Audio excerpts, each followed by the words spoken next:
Tavern, whether you'll eat meat to eat. Archie the manager speaking. Duffy ain't here. Oh, hello, Duffy.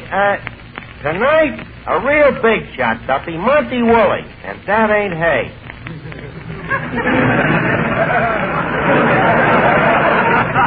Or is it?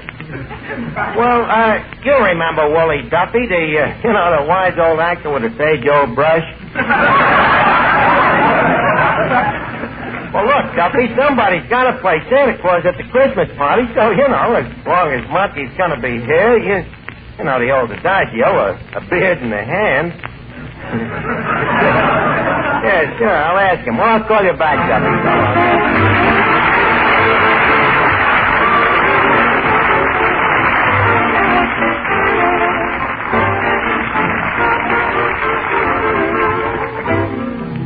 Ladies and gentlemen, welcome to Duffy's Tavern. Come in and meet Finnegan, Eddie the waiter, and Miss Duffy, our singer Bob Graham, Beat Reeves and his orchestra, and our special guest tonight, Monty Woolley, and Archie himself, Ed Gardner.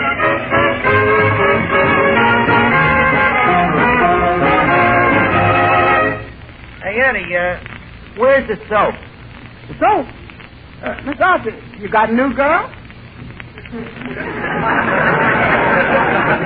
No, Eddie, I want to write a poem on the mirror. A poem on the mirror? Certainly, the annual Christmas poem. And, Eddie, if I do say so, it's probably the finest opus I have ever opened.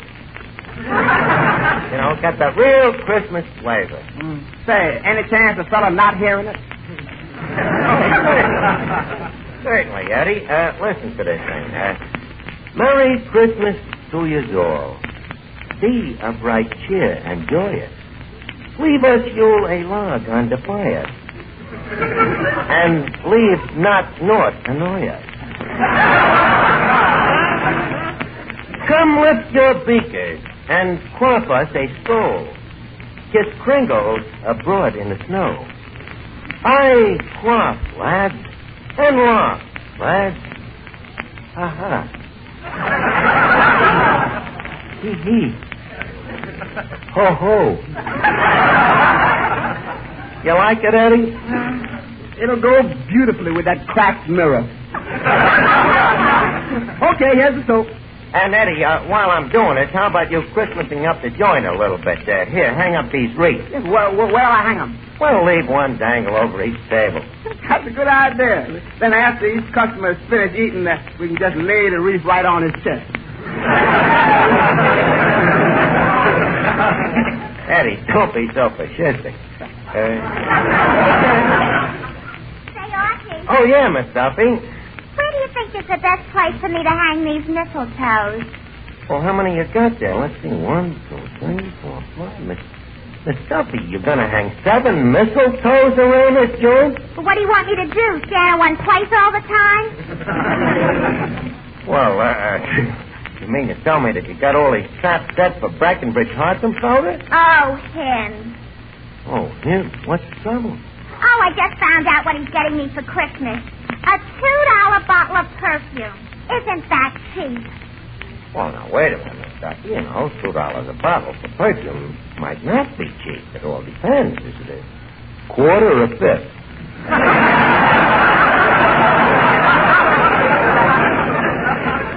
Archie, everybody knows that perfume don't come in quarts or fifths. This is a pint. Gee, I thought maybe he would get me a fur coat or maybe an alligator bag. An alligator bag? What would you do with it? You ain't got an alligator.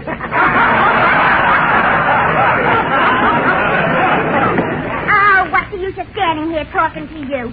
Once a man, always a man. And you can say that again.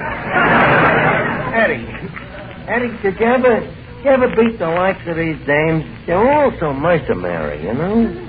That is sure. That Sonia Jones of mine is still expecting that mink coat. Plus what? Plus a diamond bracelet and a ruby engagement ring, which I also promised her.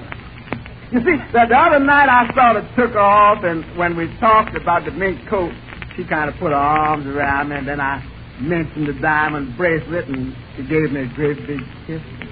Then I saw the ruby ring.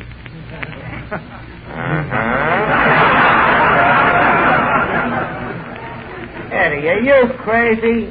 Comes Christmas and she'll kill you. Who cares? Live dangerously is my motto. You know, with me, I ain't got no problems. I'm giving every dame I know the same present. A nice, practical gift. And yes, it's attractive. What is it? Picture of me. You see, I had 6 lovely portraits made. Yeah, how much did it set you back? Let's see, there were 3 per quarter. And there were 6 of them. It came to 6 times 3 1/4. Roughly around $50. And that takes care of my list. Say, well, what you going to give for Miss Duffy? What am I going to get for Duffy? Eddie, for Duffy, I will get exactly what he always gets me. And that is something which you can find in a vacuum which has been cleaned out by a vacuum cleaner. Oh, hiya, Finnegan. God, check who's here with me tonight. Who? My brother Wilfred. Wilfred. Yeah. Is that the tall, fat, ugly one? No, that's my mother. You know, Wilfred is my kid brother. You know, the black sheep of the family. The black sheep of the family? Yeah, the one with the brains. Oh, yeah, I remember him. Very smart kid. Oh, yeah. Hey, Art, what's an IQ? An IQ? Why? My kid brother's got one. Well, you see, Finnegan, that proves that he is a very bright boy. Yeah? Yes. IQ is a scientific abbreviation for a very smart person. Liberally translated, it means intelligent quadruped. That's very interesting. Yeah. I'm telling you, this brother of mine is very smart. He's really got us worried. You see, the rest of our family is just normal, average people. Like me. And poor Wilfred has to be a genius. Yeah, well, that's tough. When did you find it out? Well, we first realized that he was abnormal when we seen him reading the paper without moving his lips.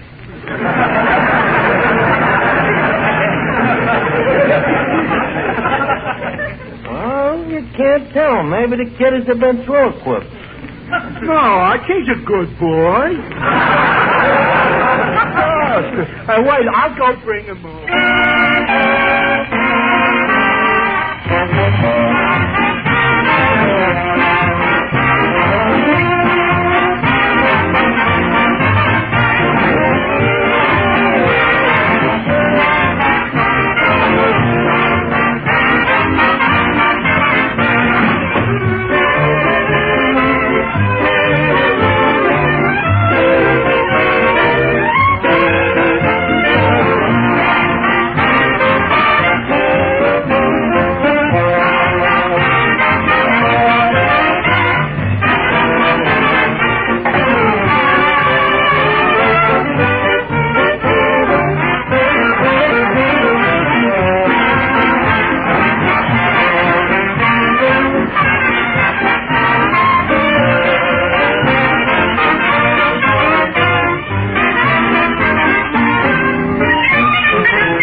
Duffy?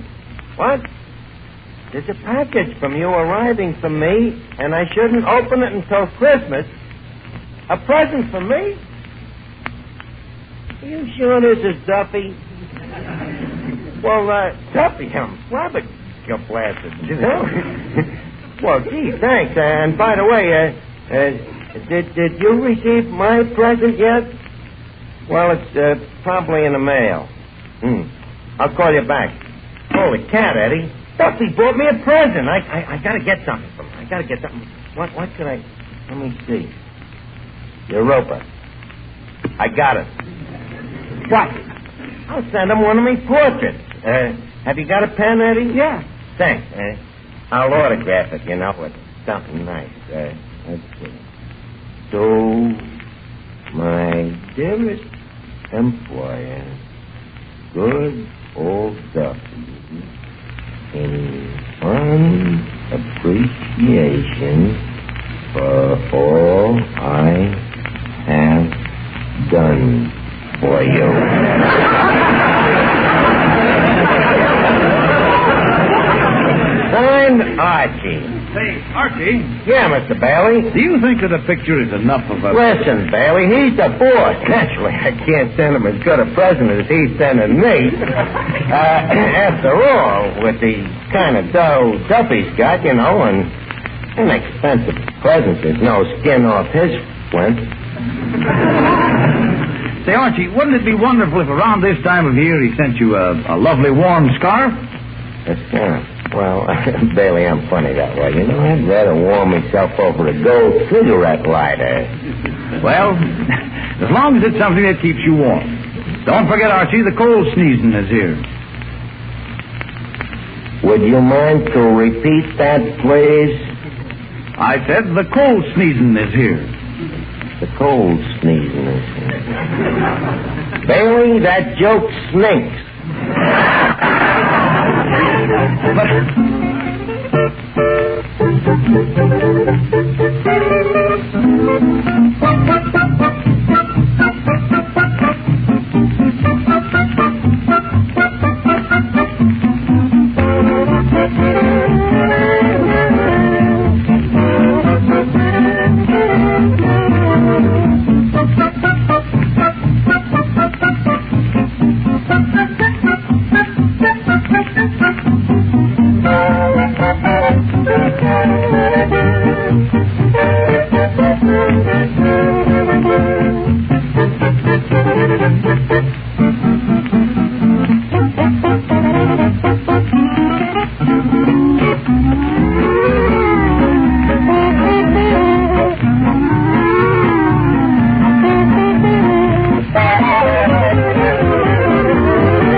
Duffy's sending me a Christmas present. I wonder what it could be. Hi, Art.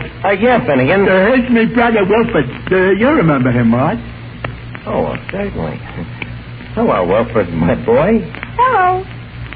My, you certainly have been growing. Doesn't that strike you as an entirely normal procedure? Well, that's how it goes. Well, how's things in school, Wilfred? Are your teachers learning you a lot of stuff? Archie, they're not learning me. They're teaching me. Oh. Well, that's what they're there for.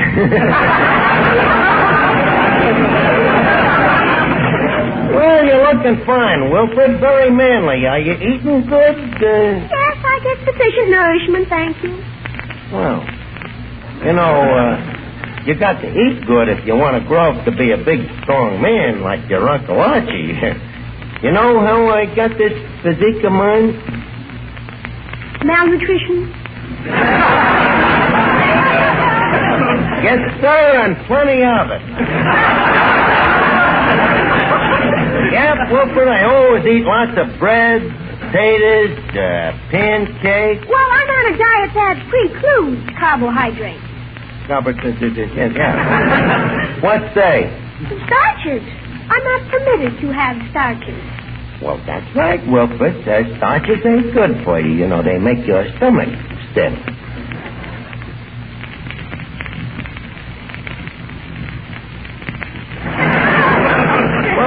See, anyways, Wilfred, well, I said start the music. Wilfred, you're in for a big treat. Bob Gray, my singer, who is also a college man, has brought over a few of his sorority brothers here.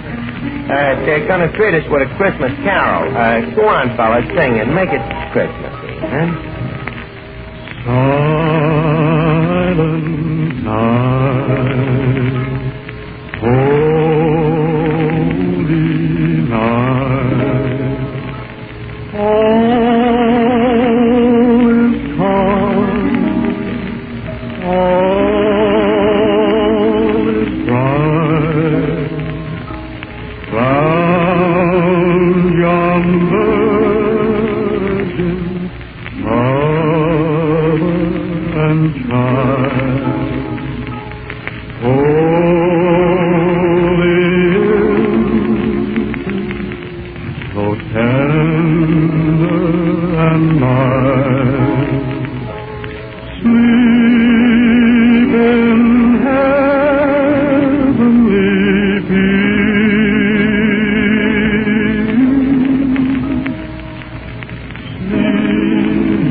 Well,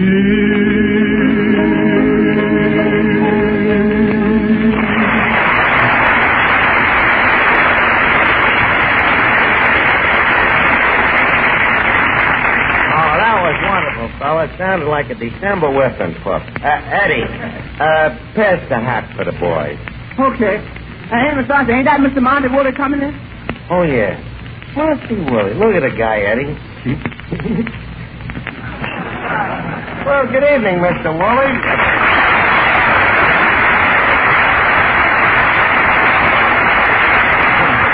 Well, Monty, good to see you again. I trust that you and I can pick up our acquaintance from whence we left off. I'm sure we can. My revulsion is undiminished. Well, thanks, Monty, old boy. Old boy. This is the first time I have ever heard of contempt breeding familiarity. I wish I knew if he was smiling. Monty, why is it that you take this antagonistic attitude towards me? Well, frankly, I think of you as a possible menace to my future. Me? Oh, Judge. Why? Well, someday when I am too old to play juvenile, yeah, I may want to go back to my old profession, instructor of English. By the time you're through with it, I may find myself teaching a dead language.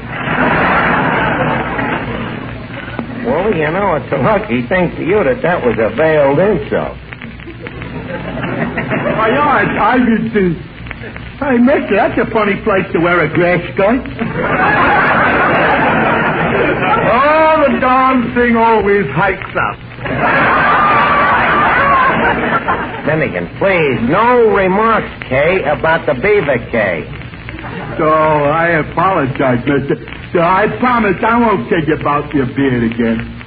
After all, I'm yeoman. Sir, you presume. Look, I'm sorry, Monty, but I hope you'll understand. You know, the guy takes a look at that. Finnegan, put down that match. All right, let me do it. I never gave a guy a hot beard. Look, beat it, will you, Finnegan? I'm having enough trouble with this guy. Monty, tell me something. What are you doing Christmas Eve? Well, we have an old custom in our family. I always take Grandma to the fight. Well, that's very sweet, but the fights get out pretty early. Now, here's what I had in mind. How would you like a part here on Christmas Eve? Playing the part of... Playing the part of what?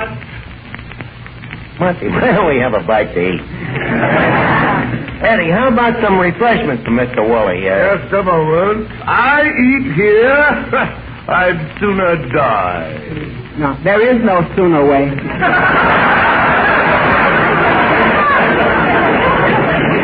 Just a second, Eddie. Mr.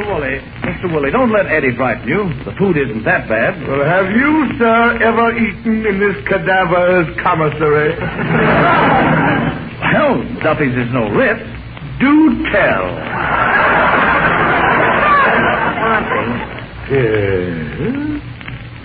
Monty, you see, every Christmas Eve we have a big party here at Duffy's. You know, the joint is full of kids.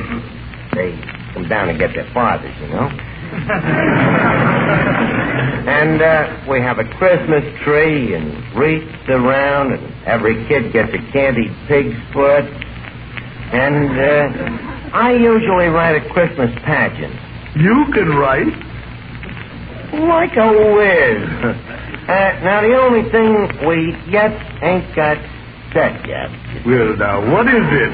What is it that you yet ain't got set yet? Santa Claus. Now, just a second, you Brooklyn Knoll coward. Now, please, Monty, don't get excited. And, by the way, Brooklyn and Knoll don't go with each other anymore. Look, playing the part of Santa Claus would be so much fun, and look what a challenge it would be for you as a pedestrian. A challenge? Well, sure. It'd be the toughest role of your career. You playing a sweet guy. And, when you give out them toys to them little kids, think of the thrill you'll get out of it. Yes. I can already feel the patter of tiny feet on my face. Look, Martin. Wait, you was a kid once yourself, wasn't you? There's no record of it. Wait, gee, if you could just talk to one of them kids and see what it's like. Wait a minute. Hey, Finnegan, is your kid brother Wilfred still here? Oh, yeah. Good. Wilfred, come here. I want you to meet Santa Claus. Now, listen, you... Look, Monty, what can you lose? Just kid the kid along a little. Did you call me, Archie? Yeah, Wilfred, I got a great treat for you. Guess who this is? Wilfred, this is Santa Claus. Well. Not the Santa Claus. That's right, young man. Ho, ho, ho. Well, son, I'll be coming down your chimney Christmas Eve. Well, thank you very much. But we have an oil burner. Say, Mr. Claus, I understand you live up at the North Pole. I do? Oh, yes, I do. You know, of course, that the average temperature of the North Pole is estimated at 70 to 90 degrees below zero Fahrenheit. Well, it does get a bit nippy. But then one can always grab a snort of... Sandy! Snort of Sandy, of course, only drinks soft drinks, Wilfred. That's right, Wilfred. Very soft. Cotton gin.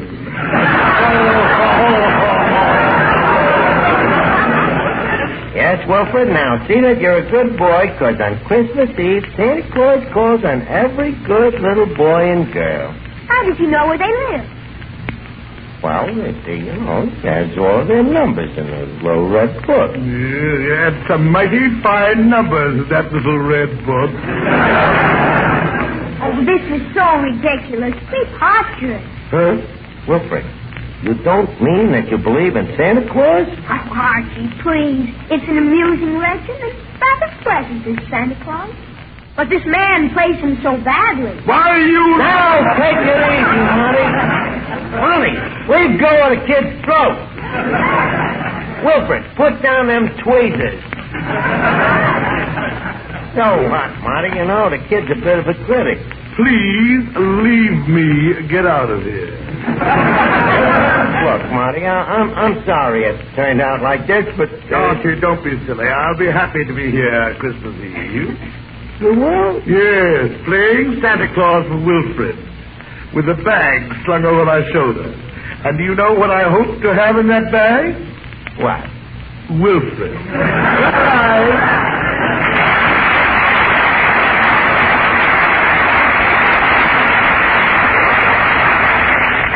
And now, you lousy little genius.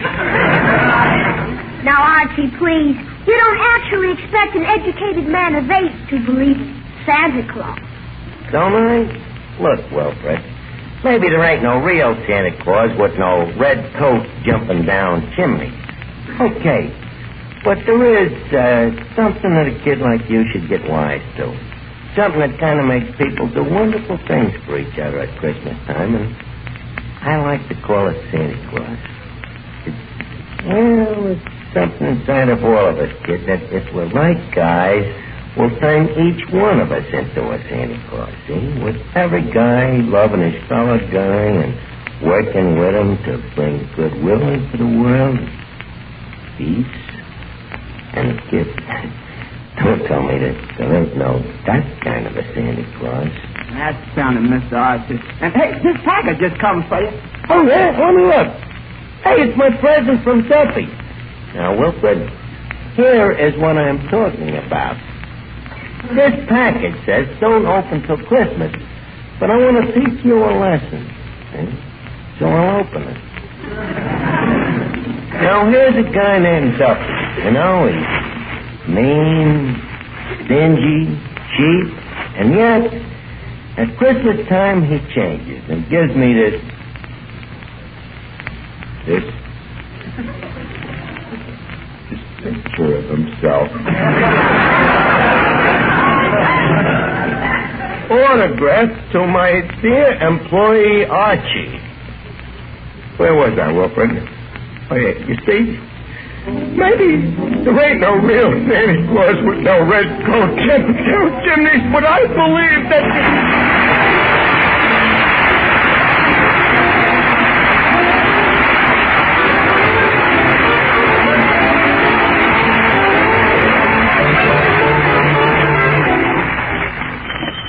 Duffy Tavern. Oh, hello, Duffy. By the way, Duffy, thanks for that picture. It's just the kind of a thing I wouldn't have bought for myself. So, Merry Christmas to you and Mrs. Duffy and all of our friends. So long, Duffy.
This is the Armed Forces Radio Service.